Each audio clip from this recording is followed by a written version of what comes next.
nous ne sommes pas la cobaye de l'humanité. Il faut d'un moment à l'autre que ça s'arrête. Que ça s'arrête et que chaque dirigeant prenne ses responsabilités à main. Ça, c'est un promoteur qu'on a attrapé.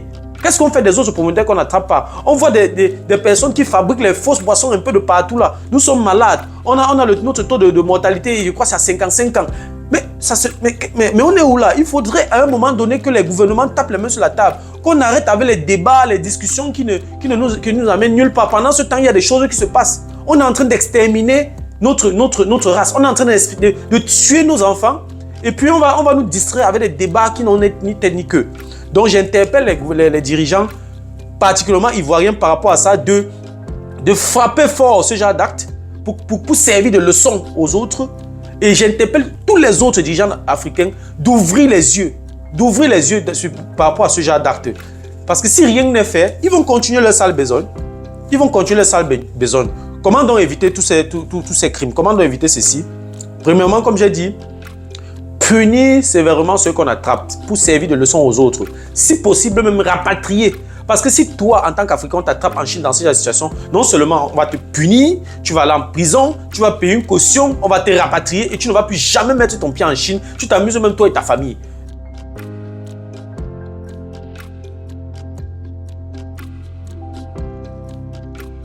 Salut à toi et merci encore une fois de plus d'avoir cliqué sur ma vidéo. Si c'est ta première fois de passer par ici, je m'appelle Fabrice Zopop. Je suis ingénieur en génie mécanique et en même temps investisseur immobilier depuis plusieurs années déjà. Pendant ces années, j'ai bâti un patrimoine immobilier assez considérable, si bien que je peux te parler des finances et d'investissement immobilier avec autorité. Dans cette chaîne, je parle de 4 thèmes. Je parle d'intelligence financière, je parle d'investissement immobilier, je parle des faits de société et je parle également de sport. Voilà, si ces 4 thèmes t'intéressent, abonne-toi tout simplement à cette chaîne pour ne manquer aucune vidéo. Et si en plus de ça, tu actives la cloche de notification, alors tu recevras de manière automatique une notification lorsqu'une nouvelle vidéo sera publiée. Si tu as des questions, des suggestions, des remarques, des critiques ou des propositions d'amélioration, n'hésite pas à m'écrire en commentaire. Un like me ferait énormément plaisir. Si tu as besoin de mon expertise, tu peux me contacter à tout moment via les coordonnées qui s'affichent à l'écran.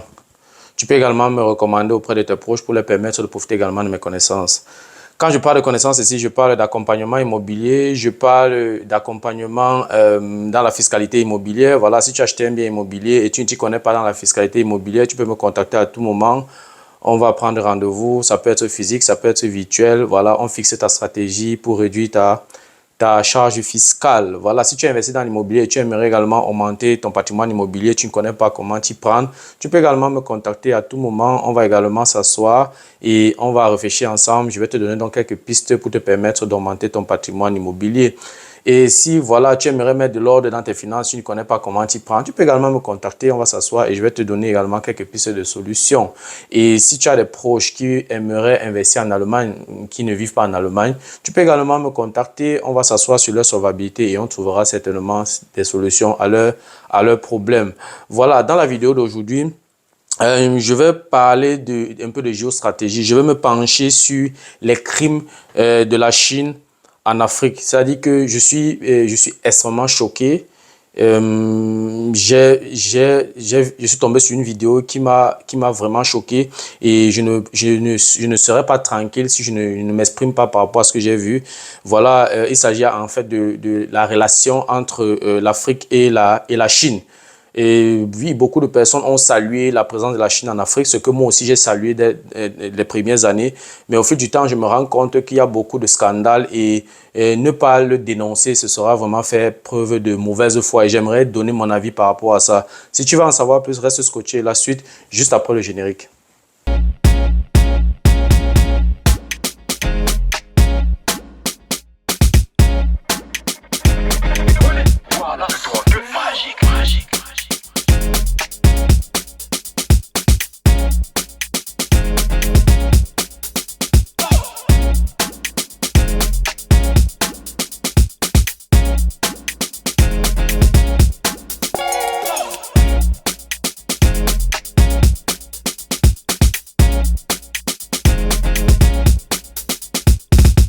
Voilà, comme je l'ai dit à l'introduction, j'aimerais me pencher sur la relation chino-africaine ou alors sur la relation entre l'Afrique et la Chine. Voilà, je veux parler notamment des crimes commis par la Chine en Afrique. Voilà, comme j'ai dit tout à l'heure à l'introduction, je suis tombé sur une vidéo qui m'a énormément choqué. Regardons ensemble cette vidéo et je vous reviens tout à l'heure après la vidéo. Riviera Abata, dans ce quartier de la commune de Cocody, se trouve ce bâtiment. À l'entrée, première vue, l'impression d'une société d'imprimerie. Faux décor. Derrière ces toilettes du bâtiment se cache une unité industrielle clandestine de fabrication de faux médicaments et de produits pharmaceutiques. Après avoir inspecté l'entrepôt, nous remarquons différentes listes de médicaments. Des antibiotiques, des antipaludiques, des anti-inflammatoires, des produits alimentaires et même du lait infantile. De nombreuses formes comprimées, des formes gélules et plus grave, des formes injectables. À l'endroit de la population, les professionnels de la santé ont mis en place un circuit qui leur permet de se soigner. Il faut qu'ils prennent conscience, c'est uniquement à l'intérieur de ces structures-là qu'ils pourront garantir leur santé. C'est en exploitant une information anonyme que les agents de l'unité de lutte contre la criminalité transnationale organisée ont pu mener cette opération de démantèlement. Nous avons découvert un laboratoire clandestin de fabrication de toutes sortes de comprimés. Il faudrait que les gens sachent que ces comprimés qui sont fabriqués nuisent à la santé des gens. Près de 500 millions de francs CFA de médicaments et de produits pharmaceutiques sont saisis. Les faussaires d'origine chinoise sont mis aux arrêts pour nécessité d'enquête, selon le directeur opérationnel de l'unité de lutte contre la criminalité transnationale organisée. Voilà, qu'est-ce que nous voyons sur cette vidéo? Nous voyons certains promoteurs chinois, n'est-ce pas, qui ont eu le visa pour venir en Afrique, pour venir en Côte d'Ivoire, n'est-ce pas, pour faire du business. C'est de bonne guerre. Le monde est devenu un petit village. Donc, voilà, si tu as les conditions et que si tu remplis les conditions pour venir faire le business dans un pays, il n'y a pas de problème parce qu'il y a plusieurs Africains qui partent aussi faire le business en Chine. Je n'ai aucun problème avec cette relation. C'est une relation où, voilà, les Chinois viennent faire du business en Afrique et il y a certains Africains qui partent également faire du business en Chine. Donc, il n'y a pas de problème à ce niveau. Mais ce sont les écarts ou alors des crimes que je dénonce et je ne manquerai pas de donner mon avis. Voilà, dans la vidéo, on voit donc certains promoteurs chinois qui sont arrivés en Côte d'Ivoire. Et puis, voilà, quand on regarde l'entrée de la soi-disant entreprise qu'ils ont mis sur pied, il s'agit d'une imprimerie. Mais cette imprimerie, ou alors l'affiche, ou alors la présentation de l'entreprise, quand on regarde la vue de face, c'est une imprimerie. Ça, c'est juste quelque chose pour masquer en fait les vrais, pour masquer en fait ce qu'ils font dans cette entreprise. Derrière l'entreprise, qu'est-ce qui se passe? On constate que derrière l'entreprise, il s'agit d'une unité industrielle, n'est-ce pas, de fabrication des faux médicaments et des faux produits pharmaceutiques. C'est-à-dire que je suis extrêmement choqué. C'est-à-dire qu'ils mettent devant l'imprimerie quand tu arrives, ou alors même s'il y a certaines autorités qui passent, quand ils vont voir l'imprimerie, voilà, ils vont dire voilà, là c'est l'imprimerie. Ils camouflent donc, en fait, ils habillent dans leur saleté, leur crime en affichant l'imprimerie pour ne pas attirer l'attention. Et non seulement ils fabriquent les faux médicaments, ils fabriquent les faux produits pharmaceutiques, ils font également des produits agroalimentaires, ce qui touche même la nutrition des bébés. Ça veut dire que quoi? Pour moi, et ce qui me choque même encore en plus, c'est qu'ils ne font pas seulement des produits, des médicaments ou alors des comprimés qu'on avale, ils font également des produits qu'on injecte. C'est-à-dire que c'est quand même incroyable. Lorsqu'ils attaquent déjà les bébés, qu'est-ce que ça signifie? Pour moi, j'ai deux interprétations. Non seulement ils font ça pour se faire de l'argent, ce qui est de bonne guerre, mais de deux, ils font ça, c'est déjà pour exterminer la population. Parce que quand ils fabriquent déjà les faux produits agroalimentaires pour les bébés, avec ils veulent soit voilà, paralyser tous nos enfants, ils veulent tuer, en fait, ils veulent décimer la race. C'est-à-dire qu'ils veulent, je suis désolé d'être un peu dur dans les propos, mais pour moi, attaquer les bébés, ça veut dire qu'on veut mettre un terme à la race. Parce que si on vient dans un pays, on attaque les bébés. Qu'est-ce qu'on veut, transmettre comme message là? Les qui vont bâtir cette Afrique demain? Donc, c'est quelque chose à voir de plus près. Mais je ne vais pas m'arrêter à ce niveau. Avant de continuer mon propos, je vais d'abord dire deux choses. Il faut savoir qu'en Chine, lorsque tu arrives en Chine pour créer une entreprise, ce n'est pas facile. Déjà, il est extrêmement compliqué, toi, en tant qu'étranger, en plus africain, de venir ouvrir une entreprise en Chine. Généralement, on va t'exiger, soit tu dois passer derrière un Chinois, ou bien tu dois te marier avec une Chinoise, quelque chose de compliqué comme ça. Aller comme ça en tant qu'Africain, Camerounais ou Ivoirien, aller ouvrir une entreprise en Chine, ce n'est pas le jeu. Donc, voilà d'abord la première chose. La deuxième chose, si une autorité chinoise t'attrape en train de faire ce genre de choses, c'est la peine capitale. Je ne connais pas ce qui est dans les tests chinois, mais c'est la peine capitale. Je ne pense pas que tu vas t'en sortir. Et même avant même que les autorités n'arrivent, tu vas passer à la justice populaire. On a vu plusieurs vidéos, on a vu leur comportement. À ce niveau, ils sont tellement... Ça veut dire qu'il y a une certaine radicalité dans ce sens. Donc, ça c'est d'abord ce qui se passe en Chine. En Occident, ils mettent tellement l'accent sur les normes, si bien qu'il n'y a aucun produit qui va passer n'importe comment. Je connais plusieurs personnes que même arrivés à l'aéroport, qui sont allés en passer les vacances en Afrique, en rentrant, ils sont rentrés avec les samaras fabriqués à l'aide des peaux d'animaux. Ils sont arrivés, ils sont calés dans les aéroports. Ils ont payé des amendes terribles. Il y a même des personnes qui sont rentrées avec la viande de boucané. On a fouillé les valises, on est tombé dans la viande de boucané. On a dit qu'ils sont en train de détruire une espèce rare. Ils ont payé des amendes terribles. On te donne une facture peut-être de payer 800 € d'amende ou bien de 1000 €, 1500 € d'amende. Pourtant, tu n'as même pas dépensé 20 € pour acheter cette viande que tu as mis dans ton sac. Donc, ils mettent tellement l'accent sur les normes. Ça, c'est en Occident. Et je vais vous raconter également une histoire de ce qui s'est passé une fois. Il y a quelques années, c'était en 2019. Je ne sais pas si toi, tu as entendu parler ou alors si tu as entendu parler du challenge camerounais que la diaspora camerounaise en Allemagne organise chaque année. Lors de ce challenge qui a eu lieu en 2019 dans une ville en Allemagne qu'on appelle Münster, c'est dans le nord-ouest de l'Allemagne, j'ai ouvert un stand, j'ai pris un stand dans ce challenge puisqu'il y a la possibilité de prendre un stand et puis voilà, proposer ses services ou alors faire dans la gastronomie. Il y a beaucoup d'autres choses, qu'on peut faire dans ce stand-là. Alors j'ai pris un stand où je faisais dans la gastronomie. Voilà que là où je vivais, j'ai réservé dans la cave, j'avais pris la cave, n'est-ce pas, pour stocker mes marchandises. Bon, dans la cage, j'avais prévu deux congélateurs et normalement, la cave doit rester généralement sèche, c'est-à-dire qu'il ne faut pas de l'humidité.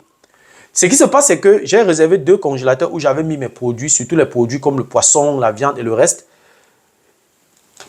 Et après quelques jours, ou alors pendant la cérémonie de ce challenge, j'ai eu acheté les produits bien avant. Pendant la cérémonie, donc, je vois un groupe de policiers armés avec les chiens qui sont venus dans mon stand, dans le challenge. C'est-à-dire qu'ils sont venus. Un voisin a appelé pour dire qu'ils entendent des odeurs. C'était des odeurs. Normalement, si je nettoie du poisson quelque part, même si je fais comment, l'odeur ne peut pas partir du jour au lendemain. Et ça appelle les mouches. Donc, il y avait les mouches, il y avait les odeurs. Un voisin a appelé la police. La police est venue inspecter les lieux. Ils ont fait leurs analyses. Ils ont fait leur protocole directement. C'est un groupe de policiers qui est venu me chercher dans mon stand. C'est-à-dire qu'ils ont cherché l'information, ce qu'ils ont trouvé. Ils m'ont retrouvé dans mon stand. Ils m'ont donc auditionné. Ils ont écouté ce que j'avais à dire. Ils m'ont d'abord amené. Ils devaient d'abord m'écouter. Je devais d'abord m'exprimer, m'expliquer. J'ai fait des décharges, j'ai pris des engagements. Et il fallait que je commande une entreprise qui va venir faire le nettoyage de ça. Et les voisins doivent rester en observation s'ils n'ont pas été contaminés par quoi que ce soit. Vous voyez à quel point ils prennent la vie de leurs citoyens au sérieux. Ils mettent l'accent sur les normes. Et je suis sorti de là avec une amende que j'ai payée. Je vais taire le montant. Donc je ne vais pas trop entrer en profondeur pour vous dire à quel point on ne néglige aucun élément. Il n'y a qu'en Afrique que chacun peut faire ce qu'il veut. Je voulais vous parler de ces 2 situations. Et je vais donc continuer mon propos en disant ceci, en m'adressant aux dirigeants africains. Ces gens que vous avez attrapés, je m'adresse maintenant aux dirigeants particulièrement de la Côte d'Ivoire, ces Chinois que vous avez attrapés, ces promoteurs chinois que vous avez attrapés, ce sont des criminels. Et moi, je vois ça comme un crime contre l'humanité. Vendre des produits, fabriquer des produits qui ne respectent pas les normes, qui n'ont pas été, je ne sais même pas s'ils ont l'agrégation de le faire. C'est mettre la vie des citoyens en danger. Et ils font juste parce qu'ils touchent même l'agroalimentaire. Ça veut dire qu'ils mettent la vie de nos enfants en danger. C'est un crime contre l'humanité qu'il faut punir le plus sévèrement possible. Donc, ils doivent être punis et ils doivent payer des cautions pour ça. Parce que si c'était dans leur pays, c'est que c'est à sortir au journal. Donc, je profite pour dire à tous ceux qui vont regarder cette vidéo, partagez cette vidéo au maximum parce qu'il faudrait que ça touche tout le monde. Il faudrait que tous les Africains, tous les dirigeants africains voient cette vidéo. Parce que ça ne peut pas continuer comme ça où le continent africain, c'est le continent le plus où chacun doit venir expérimenter ses bêtises, où chacun doit venir. Nous ne sommes pas la cobaye de l'humanité. Il faut d'un moment à l'autre que ça s'arrête. Que ça s'arrête et que chaque dirigeant prenne ses responsabilités à main. Ça, c'est un promoteur qu'on a attrapé. Qu'est-ce qu'on fait des autres promoteurs qu'on n'attrape pas? On voit des personnes qui fabriquent les fausses boissons un peu de partout là. Nous sommes malades. On a notre taux de mortalité, je crois, c'est à 55 ans. Mais on est où là? Il faudrait à un moment donné que les gouvernements tapent les mains sur la table, qu'on arrête avec les débats, les discussions qui nous amènent nulle part. Pendant ce temps, il y a des choses qui se passent. On est en train d'exterminer notre race. On est en train de tuer nos enfants. Et puis, on va nous distraire avec des débats qui n'en est ni tel ni que. Donc, j'interpelle les dirigeants, particulièrement ivoiriens, par rapport à ça, de frapper fort ce genre d'acte pour servir de leçon aux autres. Et j'interpelle tous les autres dirigeants africains d'ouvrir les yeux par rapport à ce genre d'acte. Parce que si rien n'est fait, ils vont continuer leur sale besogne. Ils vont continuer leur sale besogne. Comment donc éviter tous ces crimes? Comment donc éviter ceci? Premièrement, comme j'ai dit, punir sévèrement ceux qu'on attrape pour servir de leçon aux autres. Si possible, même rapatrier. Parce que si toi, en tant qu'Africain, on t'attrape en Chine dans cette situation, non seulement on va te punir, tu vas aller en prison, tu vas payer une caution, on va te rapatrier et tu ne vas plus jamais mettre ton pied en Chine. Tu t'amuses même toi et ta famille. Donc, on ne joue pas avec la santé des gens. Quand ça concerne, il y a plusieurs personnes, on ne joue pas avec. C'est un crime contre l'humanité. Si tu tues, il y a plus de 10 personnes, c'est un crime contre l'humanité. Donc, il faut que ce soit clair. Et la deuxième chose que je recommande à nos dirigeants, aux dirigeants africains, c'est de réformer le secteur pharmaceutique. Je pense que c'est un secteur qui est un peu négligé.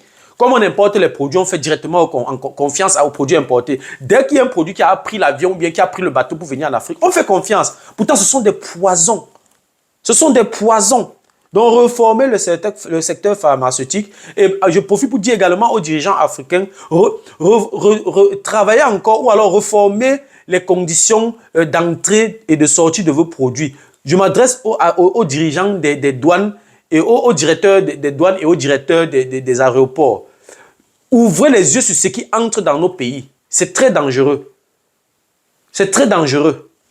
Ça, c'est la deuxième chose. La troisième chose, il faut mettre des unités de contrôle des pharmacies sur pied. Ça veut dire que si un promoteur a déjà eu l'agrément, n'est-ce pas, de créer sa pharmacie, de mettre sa pharmacie sur pied, il faudrait que peut-être chaque 2 fois par an, je ne sais pas, ou bien chaque trimestre, qu'il y ait une unité de contrôle qui contrôle ces produits-là. Et j'interpelle également le patriotisme des Africains. Quand on va mettre une unité de contrôle, au lieu d'aller vraiment contrôler, on va aller se faire corrompre. On va aller prendre de l'argent, écrire ce qu'il ne faut pas écrire, écrire des faussetés, faire des rapports et puis basta. Et la criminalité continue. Donc, j'interpelle, non seulement j'interpelle les dirigeants à être plus regardants dans ce secteur, et j'interpelle également ceux qu'on va prendre pour le contrôle, d'être un peu plus patriotes. C'est la santé de nos enfants. Toi qui acceptes l'argent et tu fais valider, tu fais valider, après un contrôle, tu valides que voilà, ce promoteur est en règle et tout. Quand tu valides, pourtant il fait dans le faux, quand tu valides comme ça, tu penses que tu mets qui en danger. Tu te mets en danger, tu mets tes enfants en danger, tu mets tes compatriotes en danger, tu mets tout le monde en danger. Donc ce n'est pas seulement pour toi, peut-être pour un 2 000, pour un 5 000 qu'on va te donner, ta vie ne coûte pas 5 000, la vie de tes enfants ne coûte pas 5 000. Chez les Africains, il faut regarder un peu les choses dans ce sens-là. En acceptant cet argent-là, tu mets tes enfants en danger. Donc, Il faut également que nos dirigeants amènent les populations à se ravitailler dans les pharmacies. Il y a tellement de petits kiosques un peu de partout qui vendent dans les médicaments. Je sais que c'est difficile. Il n'y a pas le travail. Chacun essaie de se battre pour jouer les deux bouts. Je n'ai rien contre les vendeurs à la sauvette. Je n'ai rien contre les petits débrouillards des ventes des médicaments. Mais soyons un peu patriotes. Essayons un peu de nous regarder devant un miroir et essayons de nous poser cette question. Imaginons un seul instant que votre enfant, ton enfant, toi qui me regardes, ton enfant va acheter un comprimé. Il prend ce comprimé et il a par exemple mal au ventre jusqu'à ce qu'il meure. Ou alors il a un mal d'estomac parce que le produit n'est pas un produit fabriqué dans la rue. Comment est-ce que toi tu te sens? Comment est-ce que tu gères ça? Comment ça va se passer? Il faut un peu essayer un peu de te mettre dans cette situation-là. Donc lorsque tu vends les mauvais produits, peut-être aujourd'hui ce n'est pas ton enfant, ça va être l'enfant de quelqu'un. Mais tu ne vas pas vendre ces produits-là toute ta vie. À un moment donné, que tes enfants aussi vont vouloir aussi acheter ces produits-là en route ou bien dans une rue. Et ça peut également se passer pour tes enfants. Ça peut également se passer de la même façon pour tes enfants. Donc, je prie nos dirigeants à amener dans les populations à se ravitailler dans les pharmacies. Et quand je dis dans les pharmacies, ces pharmacies-là doivent être contrôlées. Les produits qui entrent dans ces pharmacies doivent être contrôlés. J'attire vraiment l'attention de nos populations, de nos dirigeants par rapport à ça. Et j'invite encore, ou alors j'invite encore nos dirigeants à mettre l'accent sur le respect des normes, de revoir même les conditions d'obtention des agréments d'ouverture des pharmacies. Il faut être très regardant dans ce sens et durcir même les conditions. Durcir les conditions, qu'on ne donne pas cet agrément à n'importe qui. On doit vérifier tout. Et chaque trimestre qu'un expert contrôle les pharmacies pour éviter, parce que apparemment il y a même encore ces fabricants de faux produits viennent même, ne livrent plus seulement aux vendeurs à la sauvette, ne livrent plus seulement dans les petits kiosques des rues, mais livrent même déjà aux pharmacies. Ça veut dire que tu viens prendre du paracétamol dans une pharmacie, tu crois que étant à la pharmacie, tu es à l'abri. Non, à la pharmacie, derrière, ils vendent ces mauvais produits-là pour se faire le maximum de marge possible. On est là à la recherche du gain. On est là juste pour la recherche du profit. On s'en fout de la santé de nos compatriotes. Donc, il faut revoir les conditions d'obtention de l'agrément d'ouverture des pharmacies. C'est très important. Donc, tout ce que nous vivons actuellement, c'est que les étrangers qui viennent investir dans nos pays, ils ont compris qu'il y a beaucoup de laxisme, il y a un laisser-aller. Alors, qu'est-ce qu'ils font? Chacun fait ce qu'il veut. Pour entrer à la douane, ce n'est pas un problème. Pour entrer par le port, ce n'est pas un problème. Pour entrer par l'aéroport, ce n'est pas un problème. Ils font ce qu'ils veulent. Et c'est la vie de nos compatriotes, c'est la vie de nos enfants, c'est la vie de nos petits-enfants qu'on est en train de mettre en danger. Donc, non seulement j'interpelle les dirigeants de la Côte d'Ivoire, j'interpelle également les dirigeants de toute l'Afrique. Ouvrez les yeux, contrôlez ce qui entre dans notre pays et vérifiez tous les investisseurs étrangers qui investissent dans nos pays. Ce n'est pas seulement valable pour les investisseurs étrangers. Il y a certains investisseurs même nationaux qui sont en concubinage avec les investisseurs étrangers et qui font cette bêtise-là, qui commettent ces crimes-là. Parfois, ce n'est pas les étrangers qui sont devant, c'est nous les nationaux qui sont devant. Et puis derrière, donc, ils sont soutenus par certaines multinationales et soutenus par certains promoteurs étrangers. Donc, j'attire encore l'attention de nos dirigeants. Voilà, c'était tout ce que je voulais dire par rapport à ça. Vraiment, c'est une vidéo qui m'a beaucoup choqué. Et comme j'ai dit tout à l'heure, partage cette vidéo au maximum. Voilà, c'était tout pour la vidéo d'aujourd'hui. J'espère que la vidéo a été à la hauteur de tes attentes. J'espère que la vidéo t'a plu. Si la vidéo t'a plu, partage au maximum. Si de temps en temps, tu aimerais regarder ce genre de vidéo, alors abonne-toi tout simplement à cette chaîne pour ne manquer aucune vidéo. Si en plus de ça, tu actives la cloche de notification, alors tu recevras de manière automatique une notification lorsqu'une nouvelle vidéo sera publiée. Voilà, si tu as des questions, des remarques, des suggestions, des critiques ou alors des propositions d'amélioration, n'hésite pas de m'écrire en commentaire. Un like me ferait énormément plaisir. Si tu as besoin de mon expertise, tu peux me contacter à tout moment via les coordonnées qui s'affichent à l'écran. Tu peux également me recommander auprès de tes proches pour leur permettre de profiter également de mes connaissances. Merci encore pour ta disponibilité. Merci pour ton attention. C'était Fabrice de Imo Génie. On se dit donc au revoir et à la prochaine. Ciao.